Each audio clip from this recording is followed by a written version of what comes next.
welcome everybody for coming to our event, Virtual Conversations with LFW alum and mentors.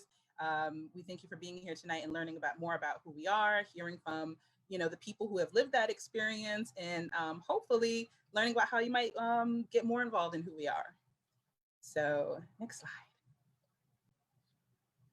Awesome. So the Leaders of the Free World program is a leadership development international experience program.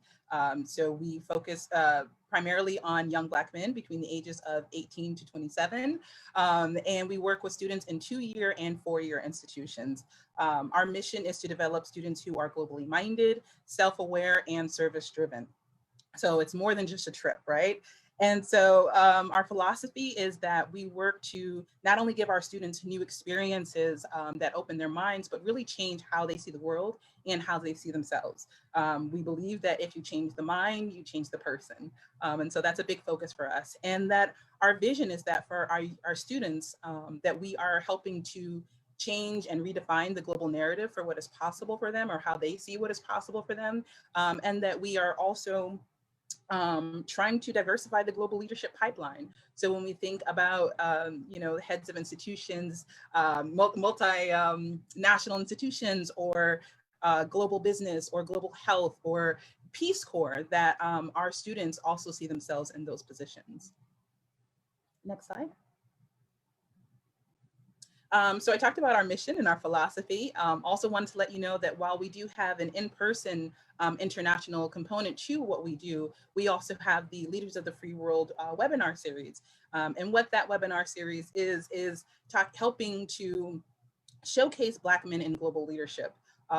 We are helping to bring those tools and resources for how students can get involved in different aspects of living or working abroad, finding jobs abroad, things like that, that those opportunities are also open to them. So we'll be doing different panels, we'll be doing different collaborations with different universities on how we can provide those resources and that information to that demographic, and letting them know, again, that these types of opportunities are possible.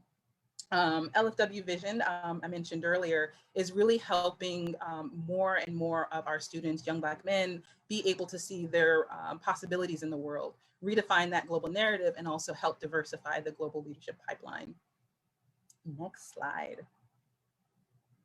So because everything I say couldn't necessarily capture everything that Leaders of the Free World is, we'd be here forever. We have this video that we're going to show. It's just a quick 3-minute video. And that's going to basically give you what Leaders of the Free World is in a nutshell.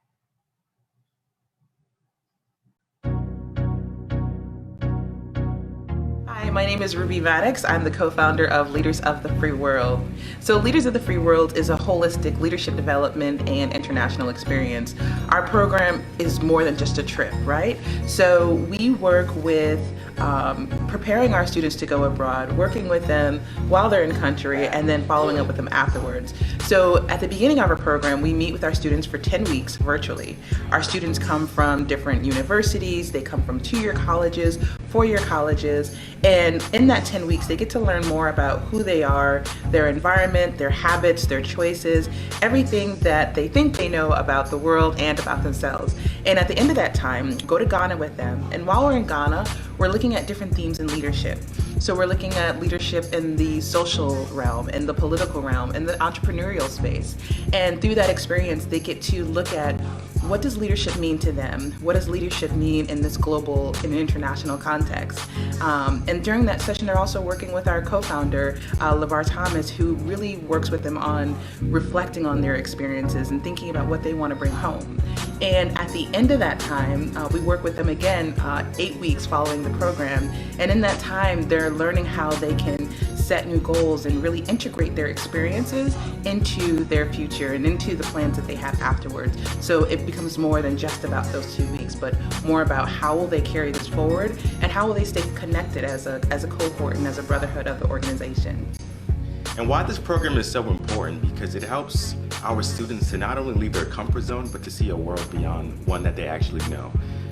Many Black men in this country don't have access to international experiences, and what LFW does is it helps to break down those barriers to allow our students to not only gain a cross-cultural experience, but also to have a deep internal reflection of who they are and who they have the potential to become, traveling or pursuing their goals. And we help to break those self-limiting beliefs by reintroducing new frameworks and new paradigms that allow them to not only see their potential, but to see themselves as being a solution in the world.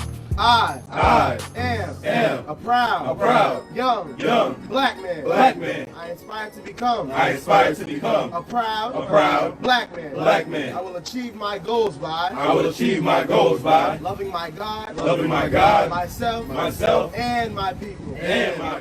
For I am a proud young black man.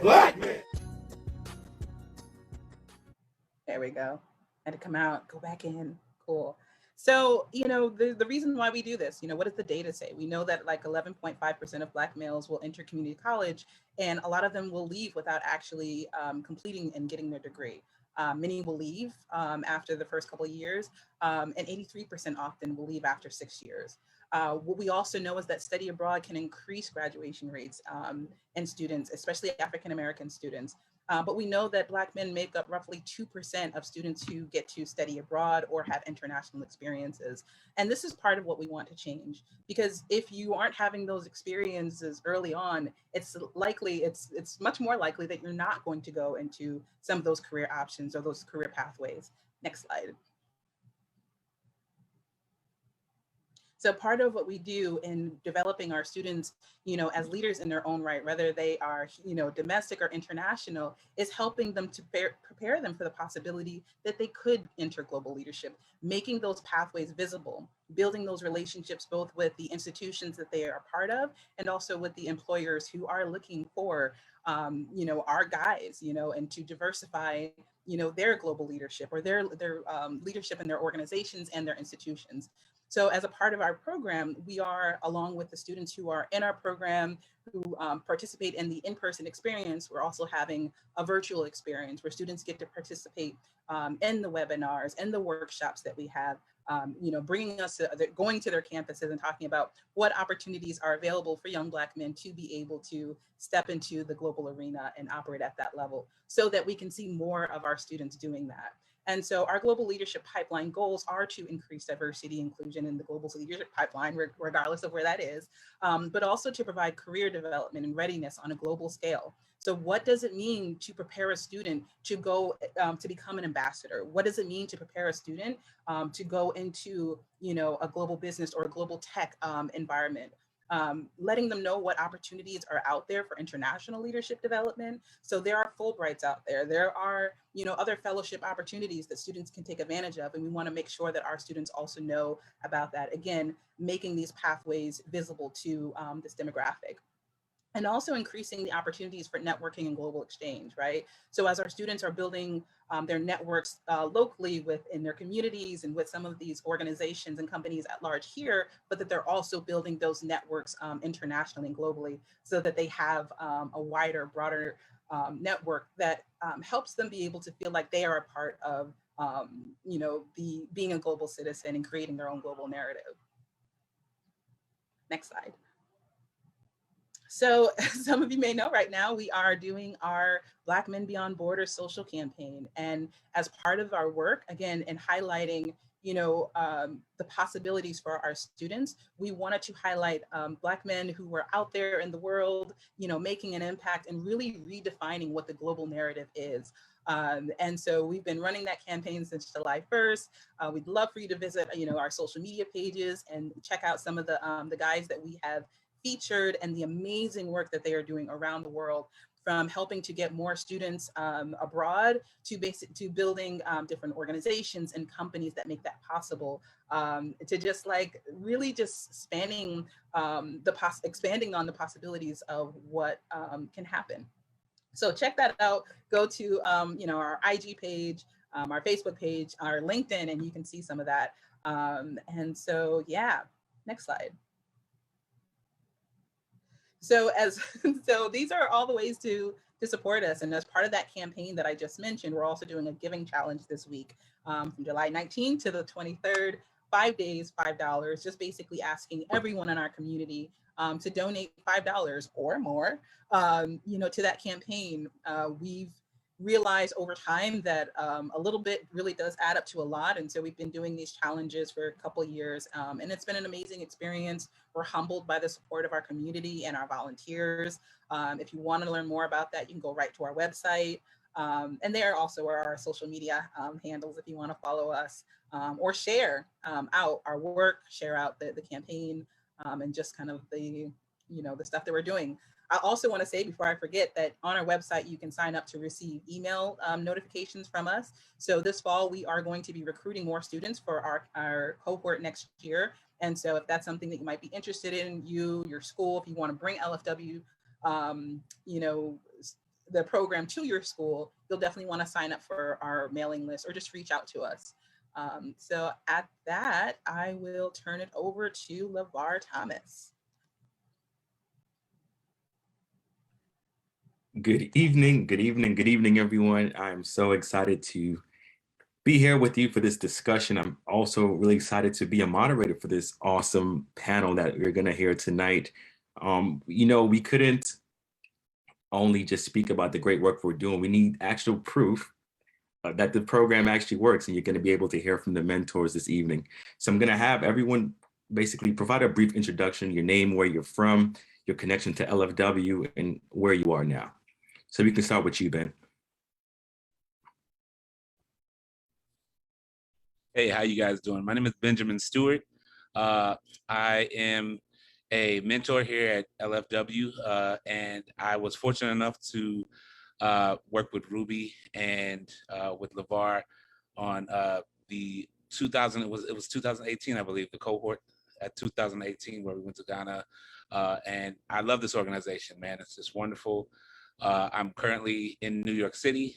I'm from the Midwest, from St. Louis, Missouri, but I currently live in Brooklyn, New York, where I work as an academic advisor for one of the schools in the CUNY, the City University system. So it's been a pleasure to watch this organization grow, and I'm an avid supporter of what these young individuals are doing, and I'm really proud to be a part of this. So thank you guys for inviting me tonight.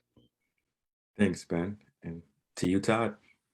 Yes, good evening or good day, everyone. My name is Todd Jenkins, and it's a pleasure to be a part of this great event tonight and this conversation we're going to have.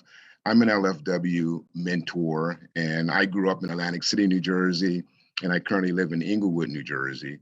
And right now I teach as an adjunct professor with New Jersey City University, and I teach in China. So I'm happy to say that I have a chance to share my global expertise around business and finance in a new region for me, and in a region that's very emerging at this point. So I'm teaching in China, and also in the fall, I'm going to start a doctoral leadership program in educational leadership and social justice. So I hope to be able to take some of the learnings that I have to apply here at LFW and more as we try to expand this global exposure for young Black men. Thank you.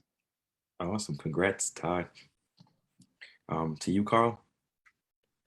Hey, what's going on, everybody? My name is Carl Golden Jr.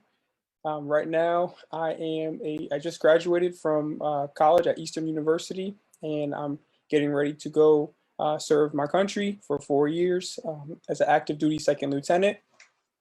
I participated in the ROTC program over at Valley Forge Military College. I was recruited, I should say, to Leaders of the Free World when it was first in its conception by Ruby. She's actually my cousin, so we're related. And she brought me into this program, and it changed my life. So I'm so thankful and happy to be here. And I hope we have a great night. Awesome. Thanks, Carl. And last but not least, Maurice. How you doing, everybody? My name is Maurice Rogers. I am a part of the 2018 cohort. Ben is actually my mentor, which is really cool. I'm actually on a panel with Ben. This is awesome. I actually met LFW when I was going to Olive Harvey College, which is a part of the 7 colleges connected to the City of Chicago community colleges. From there, I graduated and I went to the University of Louisville, where I actually just graduated with my undergrad in political science and Pan-African studies. And now I'm in my first year of my master's in public administration. So. Awesome. Thank you, Maurice. Let me stop sharing. Awesome, awesome. Well, welcome tonight, everyone, for this wonderful discussion. Just to kick off the conversation, I'm sure many people are wondering, so why LFW? You could have done so many other programs. I'm sure there are many other opportunities available to you all. So why LFW? Kind of paint us a picture where you were at the beginning of the program. And we can start with you, Carl, since you started in 2016. Sure. So for me, I was 20 years old, and I didn't really have, much, I don't say much going for me, but I was a smart, bright kid, and I was trying to strive forward, but I just really didn't have any opportunities. I was going to community college and wasn't sure what I was going to do after that. And after my first year, I connected with Ruby, and she told me about this program. So I decided to join. I didn't really have any preconceived notions about what it was going to be, but I just took a leap of faith without even really knowing what faith was at the time, because I was searching, trying to understand more about life, more about with the world around me, and it was just a perfect opportunity, and I just took that leap, and now here I am 5 years later. Awesome. Thanks for that, Carl. What about you, Maurice? I've actually manifested this journey with LFW. It was actually weird. When I first started school, I was kind of ambiguous, like, okay, am I really going to do this? Am I going to fully commit to this academic journey? And I was like, you know what? If I really graduate, I just want to go overseas. And I only had like two destinations. At first, I was like, I want to go to Japan, or either I want to go to Africa. And just more, the more classes I took, the more classes that really piqued my interest. Me and another professor, we were just talking about, man, you gotta go to the Mecca, you gotta go to the Mecca, you gotta go to the Mecca. So eventually this opportunity basically presented itself through, I think it came through one of my advisors. Yeah, my advisor handpicked me and was like, hey, just try it, see what happens. This is right up your alley. They do leadership development. I know you want to know about it. And I was literally just like Carl, just applied on a whim and was like, hey, hopefully, they mesh well. Hopefully I have what they want. Prior to me even going to college, it was a lot of really stressful dysfunction within my family that made me kind of like my confidence level was really low. And I had no idea if I would really even measure up to what the program was, just the program's expectations. So just for me doing it, it really gave me just that manifestation of, hey, man, hey, I'm actually going overseas, and not just because, I'm doing music or I'm doing this or I'm doing this. I'm just going overseas because one, these people have really taken an interest in me as an individual and my personal development. So I thought that was pretty cool. Awesome response, Maurice. I think you said something really powerful about manifestation, where you're able to speak something and actually watch it unfold on its own, and particularly your journey. And I think it's often hard, right? Because sometimes our environments tell us, these things aren't possible, right? Where I grew up in Brooklyn, or where you may grew up in Chicago, these things were not possible, right? Seeing people who look like you, have a passport, travel, starting opportunities and things like that. When you don't have that visual model, sometimes it's even hard for us to even believe that it's possible for us to do those things. So thanks for sharing that. But for the mentors as well, why LFW? There are many other opportunities you could have been a part of, but you chose LFW. So why is that? I'll allow you to start, Ben. The weird thing is I'm kind of a product of the philosophy that LFW really stands for. And I shouldn't even say kind of, I'm definitely a product. I wouldn't be where I'm at right now without having some sort of international experience at, whenever I was a young Black man in undergrad. I had the opportunity to actually go and study abroad in Japan. And it wasn't until I had that experience that I realized, how much broader the world was, how much broader our community is, and what it was to be African American in America. It was totally different to be a Black man in the world. And I didn't realize that until I went to a very homogenous, country, and just experienced what it was to be engulfed and kind of immersed in a culture I was completely unfamiliar with. And when I came back, that's what opened my eyes. I went to school in the Midwest in a very small town, Kirksville, Missouri, which is, I would say, about 300 miles north of St. Louis, Missouri, right on almost on the border of Iowa. And as you can imagine, there wasn't a lot of diversity up there. So I think me and I have a twin brother. Me and my twin brother, we both went there, and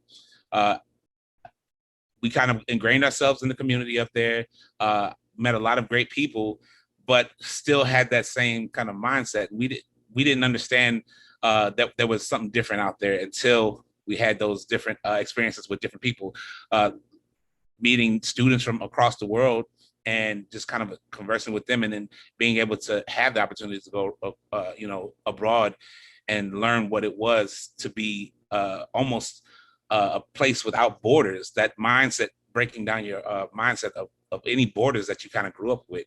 So when I was approached by LeVar after he had graduated from, by the way, I was LeVar's academic advisor as well when he was in college.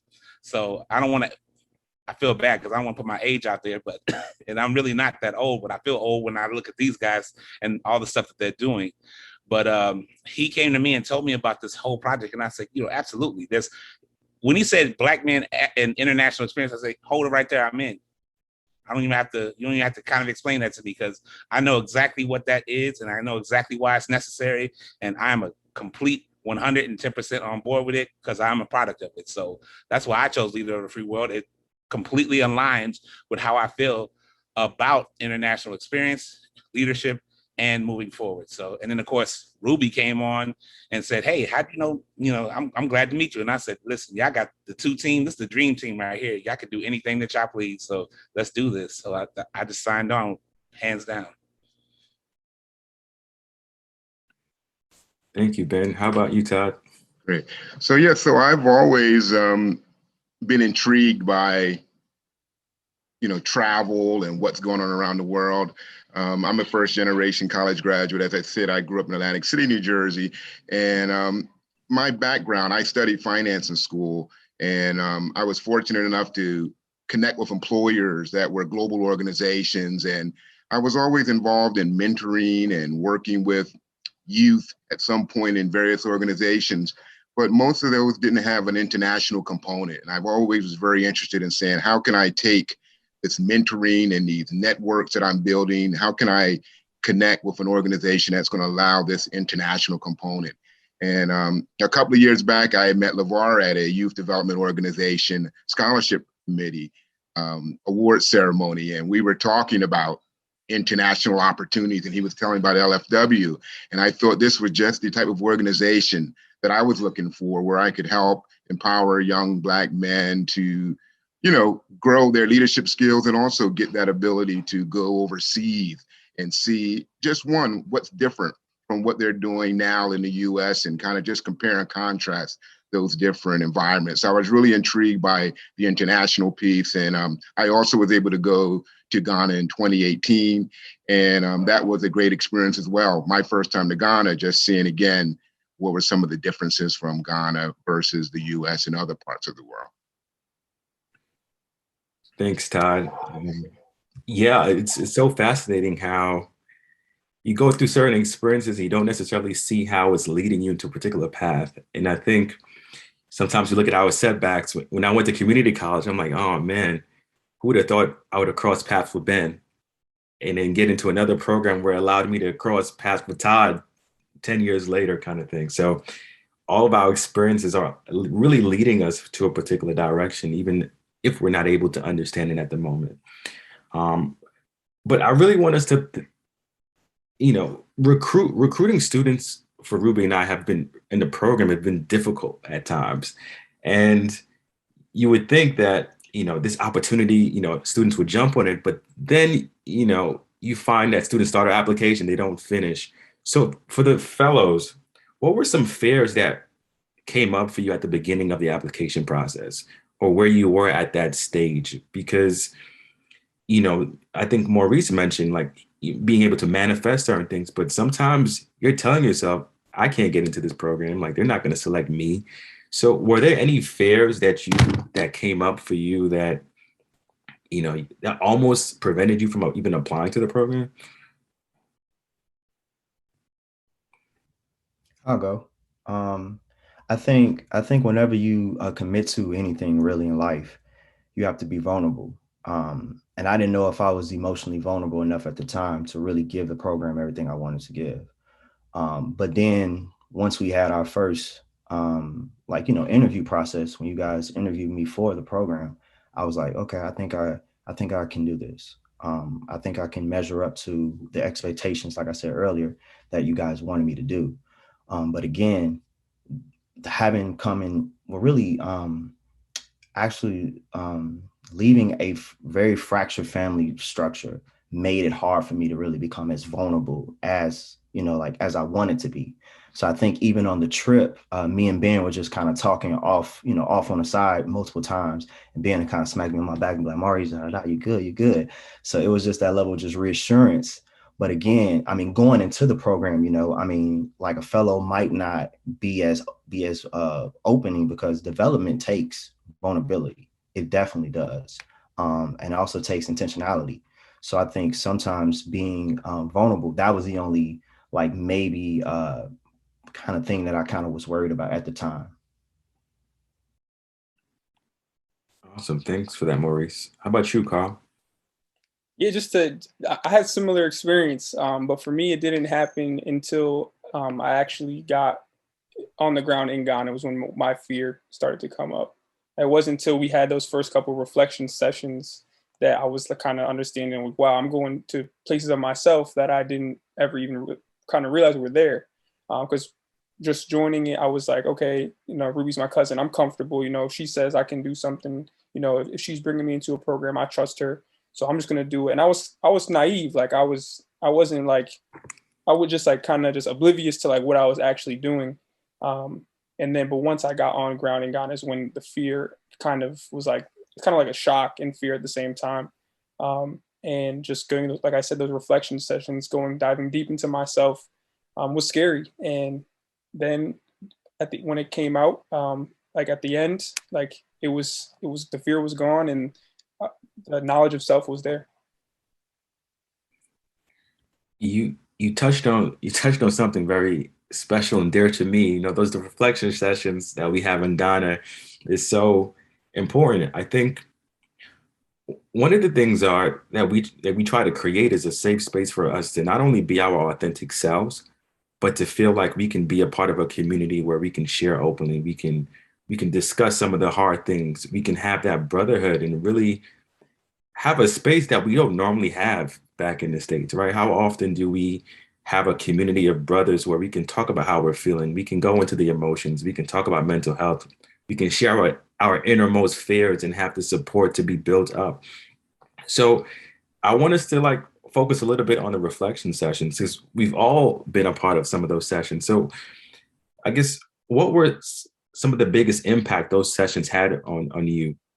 You can share, Maurice, and then Todd and Ben can share as well. Cool. I would just say, just what you said is like, we don't, like as a Black man, there's not many spaces, right, outside of our own social networks that we really can talk to other people outside of like the barbershop, right? And every Black man has been to the barbershop, and you will have a conversation there. But again, how deep that conversation goes depends on the people that you're surrounded by. So if you have individuals that might not necessarily, I would say, coalesce with your values, then hey, that might become a very contentious situation. So that vulnerability might not be there. So you might still be like, you know what, yeah, I could talk about politics, I could talk about ball with them, but I can't really talk about, my mental health. I can't really talk about some of my family dynamics with them. So I think really being in Ghana with you guys and having multiple sessions, not talk about just, one thing. It was like literally this, that, relationships, and all these things, how they intertwine into the leadership, just the leadership aspect, or hey, this is how you should navigate through life. Because I think leadership does kind of intertwine into how you navigate life, and it kind of overlaps into whatever field you go into, or whatever profession that you choose to have. So I was really grateful to have those conversations, because business, relationships, academic rigor, I was really privy to have that. And not many of my friends, when I came back, I couldn't really compare to that type of brotherhood that I kind of was actually blessed to be around at the time. So yeah. Yeah, and I would say that I think the reflection sessions for me were very just real, to the extent that I was able to share, but also see from the fellows and the other members that were there, just, what were their raw feelings? What were they experiencing? And I think for many of us who was our first time in Ghana, Carl spoke a little about that fear of traveling. I mean, I know whenever I travel to a new country, I always have a couple of days of fear trying to get adjusted. And I think that, being in a new country, you have a new cohort of people that you're working with, and just being able to reflect and share. And going to Africa, we all have notions of what we expect when we go to Africa or when we get there. And I felt like the reflection sessions were really powerful, where everyone had a chance to really open up and share and just say, now's the time to share. I don't want to wait till I get back home. Here's the time. We're talking about it. Things are coming up. And it was a supportive group. So I really appreciated just that raw energy that came from those reflection sessions.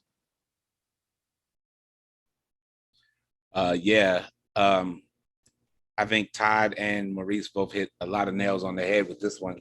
For me, having been someplace that was completely foreign to me before I had gone to Africa, was that kind of broke the ice for me. But then watching the people that we were all with, everyone that was on this trip, transition from here in America, as we're walking through the airport, getting on our plane, and the nervousness and the sweating and the fear that everybody was having for this long flight. And then once we get in the air, realizing there's no turning back. And then because there was a couple people that were almost like ready to go while we were in the airport. Like they was like, yeah, I think I'm gonna go ahead and not come. And I was like, no, man, you're already there. You might as well keep going. So we had those experiences, but then watching everyone as we touched down on the soil in Egypt, and then say, you know what, we just flew across a large body of water. We touched down on soil that's like our return home. Watching the energy change with each one of the young men that went on the trip, but still have that little sense of nervousness. And then watching each other as we go through the 2 weeks of the trip, watching everybody start to become more embracing of each other, start to become more ingrained in who they want to be, and understanding what they've gone through in their life, and opening up. And then also feeling that energy that's coming off from just being welcomed back home. And I say that as a very important part of what LFW does, and as a mentor, because I was there to support these young men in this journey, and I found myself getting more of the support I needed that I didn't know I needed. Being a mentor to young Black men is a beautiful situation, but learning that those young Black men still have stuff to teach me in my years that I've been on this earth. I still learned something new from each one of those young men. And it was amazing just understanding some of the stuff that I had to go through, and just some of the unfamiliarities that I had to accustom myself to, learning about myself through the eyes of these young Black men. And this experience, doing it together, was amazing. I couldn't have paid somebody to do this for me, because this was amazing in itself. I still feel like I'm there in a lot of ways.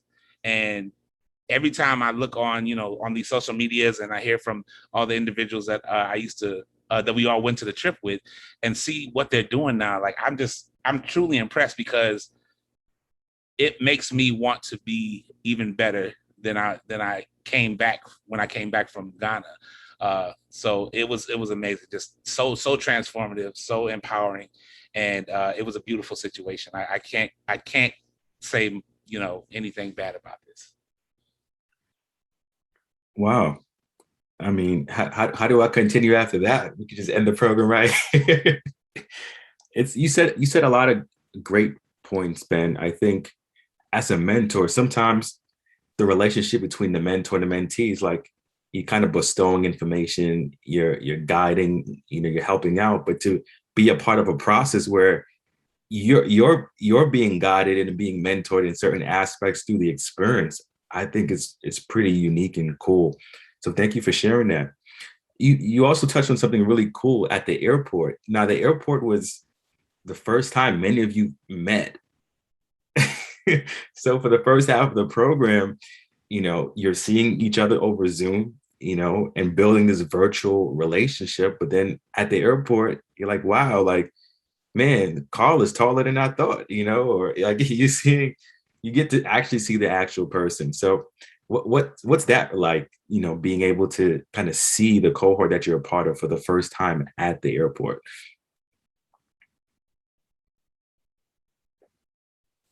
Maurice, Carl.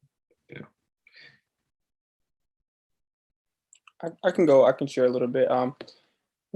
My cohort, we met a little bit before in person, because we were all kind of close, except for Shamar. He was in DC, but the rest were in like Springfield. I'm from Connecticut, so we were all in Ruby's in Springfield, but LeVar was in Rwanda. So like when we got to the airport, I was dressed like I was going on vacation, because I had my hat on, my college shirt, I was ready to go, but it was going to be a way different experience than that. But just connecting with my brothers on the trip and through that support system was amazing. Just to know that I'm going through it with people who also have like their own challenges, their own difficulties, and then to come back and just still be connected with them, and still to see the amazing things that they're doing. Like a couple of people, Q has become head of a basketball program. Henry started his own company, and Shamar has started his own theater company as well. So it's amazing to see that they're doing the big things, they're doing great things. And just to know that we went through that experience, kind of like that was like the birthplace of like all of like something inside of us. And then when we came back, like some of us did it quick, some of us are still working on it. And I mean, we're all still working on it, but it's kind of just continued to manifest, as Maurice was saying before, and it just continues to go out and just grow and grow. Awesome. Thanks, Carl.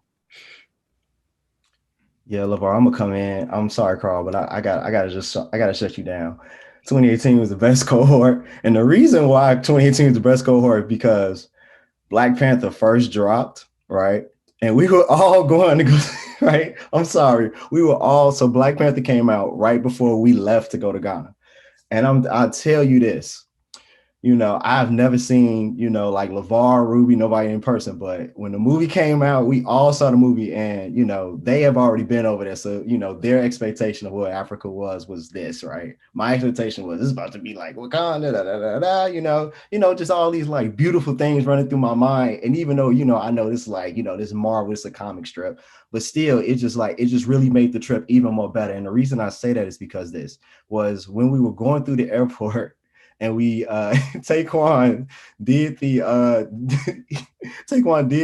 did one of the calls from the movie, and it's like 13 brothers in the airport, and we're all just standing like running down the line, just scaring everybody. But again, like the brotherhood and just the movie just made it even more special. But once we met at JFK, it was real. Like, this Zoom, this digital thing, COVID has really, really made this become the new normal, whatever the case may be.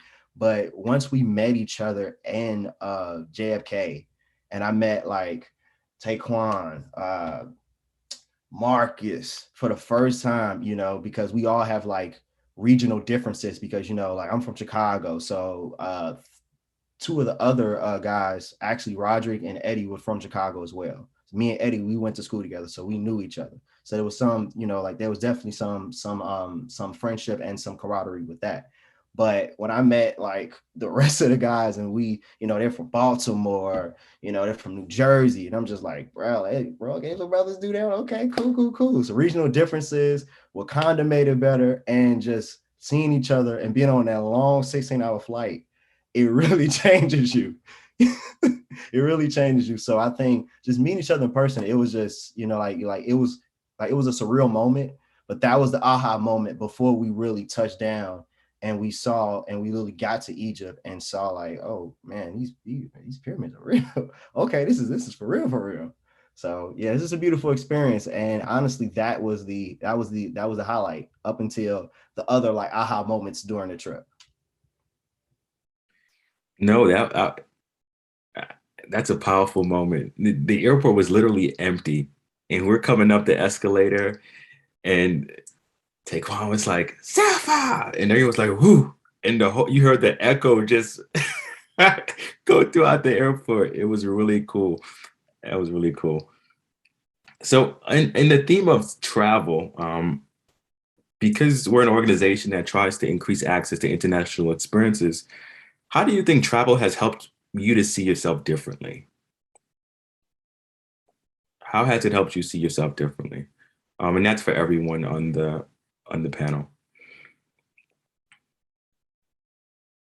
So we can I'll start with Carl. I was gonna pass it to one of the OGs who have a little more travel experience than me. But for me, how has it helped me see me as a person? Yes, as an individual, as a leader, just your perspective of yourself. Okay. So when I went to Ghana, I was more focused on like pre-Connecticut Carl, like before Ghana, I was just focused on like, how can I be successful? How can I be successful? And then going to Ghana, seeing their community lifestyle, how they do things there, the brotherhood with the people I went with. And then coming back, it was less about the I and more about the we. It was like more about my community back home, more about my school community. Wherever I went, it was like more about community and more about seeing the people around me be successful as well. Because I feel like I've kind of adapted a kind of a mantra, not a mantra, but like just a thought, just like if the people around me are successful, like I'll be successful too. So if I can help them be successful, like inevitably I'll be successful. So I always just wanted to like see my community succeed when I came back, and that's more my focus now than what it was back before. Awesome. Thanks, Carl. You want to go, Maurice, and then we go to the mentors? Yeah, I'll go. I think just really being there and how it's really changed me, it just really put the struggle in perspective. Right. Just being here in America and you see the plight of Black people, you really think like, okay, this is this. And when you go, overseas and you still see Black people in a different situation and you still see human suffering, it really just changes you. And it's not that, America's Black people struggles this, da, da, da. You don't want to compare struggles to each other. That's just unproductive. And that's just like idiotic. But again, just seeing that it's all connected and seeing that, okay, man, I could really, like, am I really playing my role? Like, am I really using my just much as Carl said, it turned, the I turned into we. Am I really using my skill sets and talents and formal education to really better my community, but just the world? I mean, like, will my influence and will my impact make a difference outside of my community? And it's just like, for example, like once we went to Ghana and we touched down, and I think I saw something, and I just kind of thought to myself and just reflected for a couple of days, especially when we went to the slave castle. I think that was the most powerful moment for me, was because once I got there, I was just like, man, it's just or no, it's either slave castle, but it's really, we went to the museum for the president, but it's just how the preservance of Black history has really been overlooked. And I think that really hit me hard, because it was like, man, it's like, bro, I was like, man, like, I'm in Chicago, and we have all this, like you walk on concrete and you don't notice like how much Black history that you're walking on, but it's also over there, and how much we're just like overlooking history, and we're not really paying attention to this. So I think really being over there, it just made me really just like it really humanized the struggle for me more, and it made me more attached to it, and probably really changed my career trajectory, and probably my education, because I would have thought to do to do an MPA program, a master's of public administration program. The first I wanted to still be a college professor. Now I actually want to be in administration to actually really try to work on these issues and try to make some type of substantive change.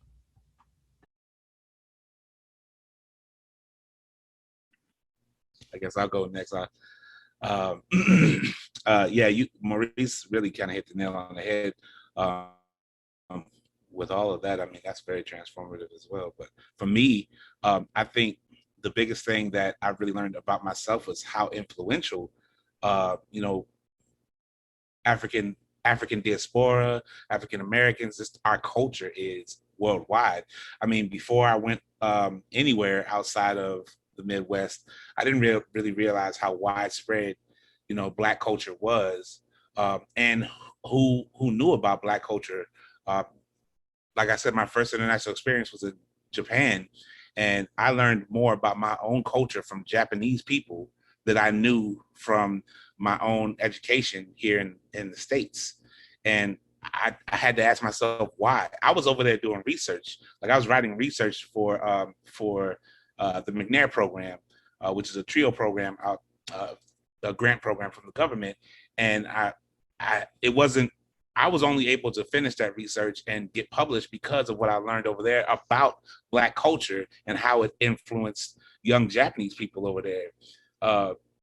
And then after many years after that, going to Ghana and then realizing what it is that is being exported about Black culture from what we know it here as being a part of it to what it is being shown as globally.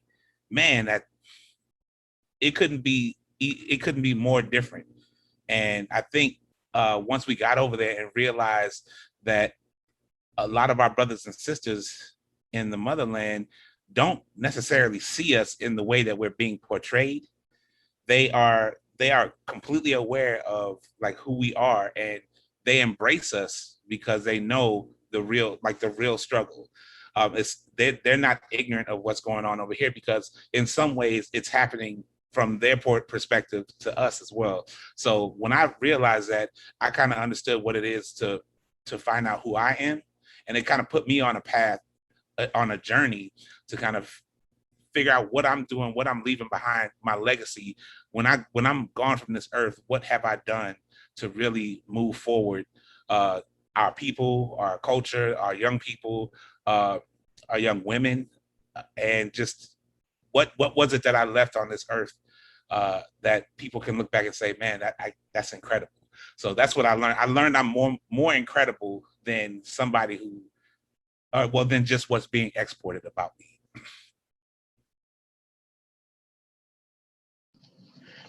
And I would say that for me, travel has really been able to open up my eyes and kind of give me an empathetic type of understanding of different people, different cultures. It's also allowed me to just give me that context. So I've always, heard a phrase where it says, we're all human. We all want the same thing out of life. And being able to travel the world, I've been able to see. I've always had it for you. What do we like around the world? And I love it when we were in Ghana and you see people wanting to dance and the type of music and the food they eat. I could eat it all. So I was like, wow, we all had that in common. So just looking for those commonalities, seeing, what different countries or what people do around the world. That's what travel has really done for me. It's kind of opened up my eyes and given me a chance to say, wow. Again, I think about in the US, so much of what I've learned is, US being a superpower and the greatest, country in the world. And I like to try to see what are these other countries doing and why do the people live there and what's great about their country. So travel has really given me a chance to look for what are other people doing in their countries, why do they love their countries, and trying to really immerse myself. So travel has given me the opportunity to immerse myself and understand the context in different cities. And one more story I wanted to share, when I think about Ghana, I believe we were traveling maybe from Accra to Kumasi, and we stopped at a garment market. And that was just so eye-opening to me, just to see all the African people or the Ghanaian people running around, walking around, selling their wares. We were buying fabric, and I just felt like I was in a big metropolis. And that was just really powerful for me to see and say, wow, everyone's just shopping and selling their wares, buying what they need. It was just a regular Saturday or a regular day, just like we would be in the US. So that was just a really powerful image for me. And another image that I took away was like the kente cloth and the African garbs. Like a lot of times in the US, I used to think, oh, wow, when people wear African garb, they're just dressed up, they're gone somewhere special. But it was really nice to see that, many of the African people, that was just what they wore day in and day out. And I said, oh, it doesn't have to be a special occasion event. So those little things I like to see when I travel. What can I learn about an individual or a particular country or a particular region? Thanks for that, Todd. There's so many dynamics that's coming up. My brain is like, so many questions to ask, but we only have so much time to go into any of these topics. But we're going to get to our last question, and I'll briefly open it up for a Q&A from those who are watching. What advice would you give to future cohorts or potential applicants or even mentors who are interested in being a part of LFW? So we can start with the fellows, and then we can move our way to the mentors. Start with you, Maurice, this time. Oh, you gonna start with me? Okay. Okay, LeVar, you picking on me already. I see. I would just say, if it's advice for the mentors, I would just say be intentional. Be intentional with these relationships. I think my relationship with Ben has been it's been very like it hasn't been like up and down, of course not, but it's been, I feel like he has been very intentional with me at a point in my life where I kind of really needed somebody like that. So for example, when I was leaving my community college from Chicago, I moved to Kentucky.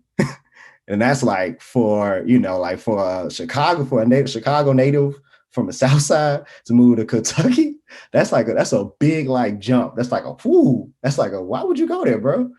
So when I went there, it was just like, hey, he was like hands-on, like, hey, bro, you got it, keep doing what you're doing, stick to the grade, da da da da. And I think, he was very intentional about our relationship. So I've always appreciated that with Ben. And even when I was here, the brother came down here to visit for a conference, and I was like, yeah, I was like, and I was like, yo, he didn't leave me behind. He's still here. Okay, cool. So I would say that for the mentors, they always be intentional, because these relationships can really can actually transcend the program. And I think that's really what the program is actually set up to be. It's a lifeline. It's a network. So that's for the mentors. For the fellows, I would just say be vulnerable. These relationships don't come that often. Outside of like our professors who actually might have the time, or other community leaders, or just some of our different elders that we meet, they might not have the time to really give you what you need. So when you have somebody that really wants to invest in you, be vulnerable and actually trust the process, and really treasure it when you have it. So that's my advice. Thanks, Maurice. Carl? I second what Maurice said. Definitely. I definitely agree with that. I would also say, like, just, it sounds kind of cliche, I guess, but just be thankful. Like, it's been a long time ago for me. It's been about 5 years. And like, I wish I could just go back and like, I was going through so much emotionally and so much, like, I wasn't able to like appreciate, like, really in like be as happy as I wanted to be in the experience and like immerse myself fully, because I was dealing with these like emotional issues and things going on in my mind, like a lot of those through those self-reflection, through the reflections and stuff and the journal and everything that we got. So I would say just like be thankful and like be happy on the journey and be happy on the trip, you know, and just kind of, you know, try to put the negative thoughts to the side and just deal with them and put them to the side. Don't dwell on them. Just go forward and just choose joy, choose happiness, and just know that you know, everything's going to work out in the end. Yeah, kind of cliche, but it actually holds true to me. So.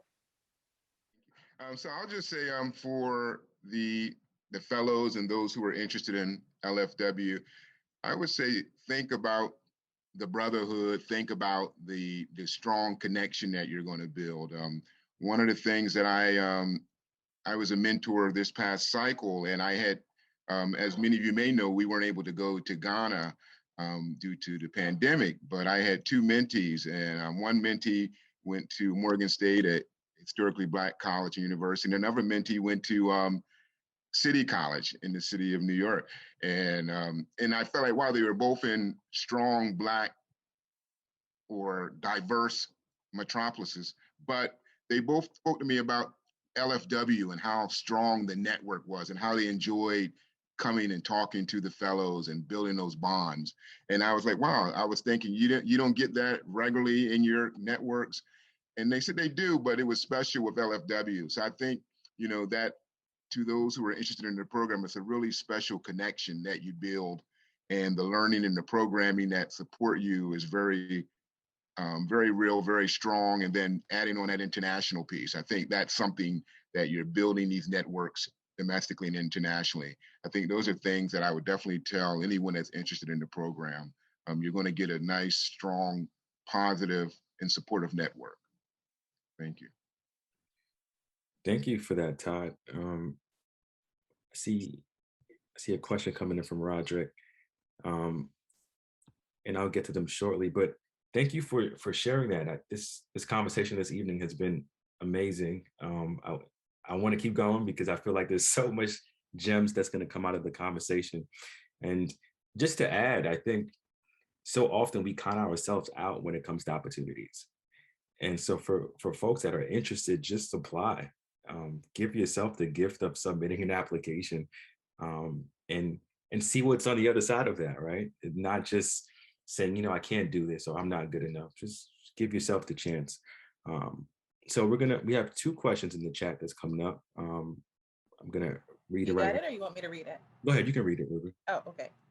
So one from Roderick. Just want to also give a shout out from one of the members of 2018. Roderick is in the room, and he says, "You guys talk about having a safe space to be vulnerable, to talk about certain things, and not being used to having that space? Yeah. Have you used those conversations to help build safe spaces in your lives outside of LFW?" It's a good question. So in those and what you learned about being vulnerable and having those types of conversations inside LFW, how did that help when you had conversations with folks outside of that space? Me, it's just taking me to like took me to a deeper level where I was able to like share those things. Some people, they're not open to sharing those things, you know, so it's like a pretty special connection. Like some of the mentors were saying, like really take advantage of that and really cherish it, because those connections don't come along that often. So I still maintain mine with LeVar. You know, we talk shoe hoops, you know, just hang out, text back and forth. But like it's hard to find those safe spaces. So, but I think naturally I've been able to be a part of some of those spaces because once you go deep, like for me, it's like I haven't gone back. So I've gotten to a deeper level, and now I'm there and continuing to try to go deeper. Nice, awesome. Maurice, did you want to also address that? Sure, yeah. I was gonna say, like, I'm like a walking, talking TED Talk. Like, so it's kind of like, you know, everywhere I go. I mean, especially since I said, like, you know, since I'm from Chicago and what I've been studying, I think the conversations of race have always popped up. And I think being in a, going to a PWI has been very enlightening for me because I've always been in a predominantly Black space. So I think really opening up a safe space for people to really talk about race, but also with some of my bros whenever I go home. So, like I just went home for my birthday, which was last week, and we had a session. And I was like, bro, like we just, we was just chilling. Next thing you know, we talking about, hey, bro, what's the move? And, how is this going to impact your family? How is this going to build up? And hey, what can we do? So I think just now I've kind of grown into the space of actually facilitating and, not just participating, but actually facilitating. So I think that's pretty cool for me.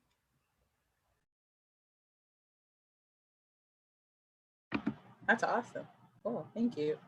I go to the next question. It looks like that one was directed at the fellows. So this is another fellow related one, or maybe also to the mentors too. Reentry is reentry. What was the reentry experience like for you? What kind of support did you wish you had when you returned to the US and resumed your life? Good question. Ooh, I would take that. No, I hate to go back to back, but that reentry experience it was hard because it was hard, and I'm trying to say this the most best way. My background is African American studies and political science, but really I read a lot of Baldwin, and Baldwin was really talking about when he was in France. He was like, yo, like he felt more American in France, and I think that re-entry period was like it was like, oh, okay, back to this, right? And coming again, like really that transition from Chicago to Louisville and then back to, and then so it was like Chicago, Louisville, then to Acton, then to Ghana, then Ghana back to Louisville was like, bro, it was like, like it was rough. So I had to talk to, my personal debrief was really hard because now it's like, man, I've seen, ambassador ministers of this, and the crazy part is the minister that we met at the, that was a part of parliament actually worked with my congressman back home. So it was kind of like weird that I met him and I saw a plaque and was like, hey, that's my congressman back home. I'm like, yo, but that re-entry period was pretty tough. I'm not gonna lie, it was very hard for me because again, seeing Black people work in all spaces of government and all aspects of management and leadership and coming to a predominantly white state, and going to a predominantly white school. And we all know how PWIs are, and I'm not trying to bash PWIs, but it's not that many tenured Black professors. And I just want to be honest, it's not that many of us there. It's not that many Black deans. So I had a kind of rough time kind of saying like, I had to kind of still unlearn some of the things that I had to learn before I left. So I had to kind of like do some like deep like introspection of myself and say, yo, like all this stuff is still possible. My surroundings don't make me, and I think that was that gave me my authenticity. It says, cool, I've been here, I remain the same, but I'm also this as well. So that really helped me, but that reentry was rough.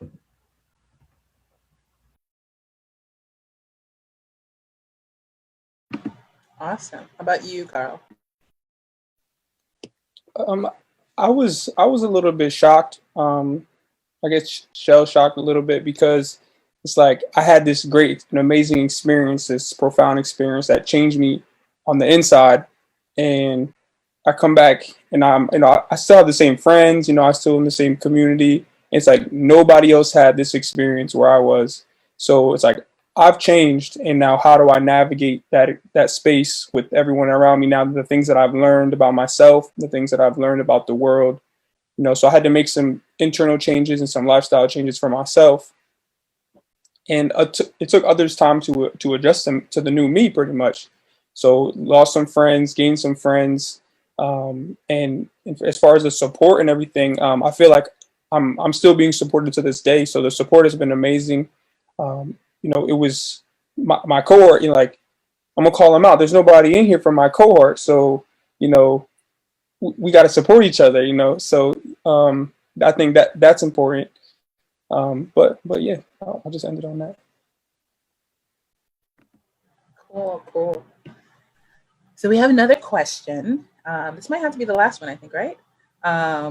Okay, so as a follow-up to the question about vulnerability, safe spaces, are any of the mentors or staff of LFW licensed counselors? If not, does LFW have access to such individuals if needed? No and yes. So no, not the mentors or the staff or licensed counselors. Do we have access to those individuals? Yes. So definitely, I mean, we had a cohort through the pandemic, so those issues definitely came up. And so for us, you know, there's a reason why we build those relationships with the institutions that our students are coming from, because in there are the access to, you know, those mental health spaces and resources. And so that when those issues come up, that we're able to integrate them, connect them to the mental health resources that are with them throughout. So it's like LFW's here, we're working with them and we're connected to them, but it's a lot better when they have someone who's at their home institution who is also tied into their academics, their personal, like them as the holistic student who can give them that type of holistic support. And so we make sure that we are connected with them, we work with them, and we want to lean into that even more going forward. So it's like, I'm gonna need you to be on a first name basis with the, you know, that department, even before we leave, you know, as part of them learning sometimes for the first time how to take care of their own mental health, you know, as we're doing it together. Good question, thank you.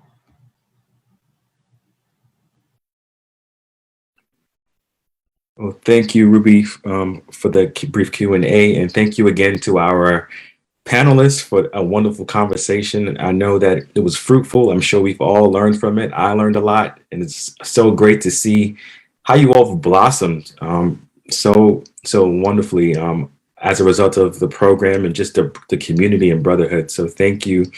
And we have a few more slides to go through and kind of capture the essence of the program. Pictures a lot, y'all. Yeah, not a lot.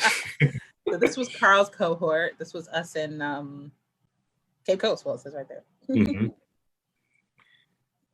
It's a phenomenal picture. I just want to say. Yeah. It looks like we got one alpha per trip now, right? Yeah. Oh, thanks, Jennifer. So far. That's cool.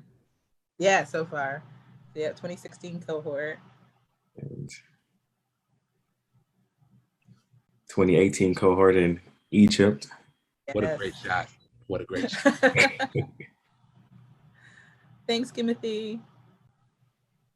And then we have this. our two panelists. And we love this because, again, our program is more than just a trip. It's about community. It's about breakthrough. It's about helping these fellows to become their best selves and to be leaders in their community. And we want our students to graduate. We want them to, move on and have opportunities that allow them to impact their world. And that's what LFW is really about. When you're a part of this organization, this is the mission. This is what drives everyone every day to show up, even when we're tired, the late nights, all the work that we put in is for these outcomes. And this is what we're extremely proud of. Is there anything you want to add to that, Ruby? No, I think that's great. I'm just, also very proud of it. Did you want to capture this again, Ruby? Yeah, I mean, we definitely wanted to reiterate that. So, I mean, we were glad you were here and I hope that you learned more about who we are, how we operate, what our why is, why we do what we do. Definitely want to reiterate, we could definitely use the support, both for our giving challenge this week, but also our Black Men Beyond Borders campaign goes to the end of the month. So we'll continue sharing that out and and this is where you can find us and follow us. I don't have our LinkedIn on there, but we are on LinkedIn, Leaders of the Free World. So yeah, that's it. And we also encourage you to sign up at leadersofthefreeworld.org for our newsletter to learn about updates as to when the application will be released. If you're interested in connecting us with an institution or a college that would would like to bring this program to their schools, you can get information about that as well. And that's all. Thank you all for joining us this evening and being a part of this program. Awesome, awesome.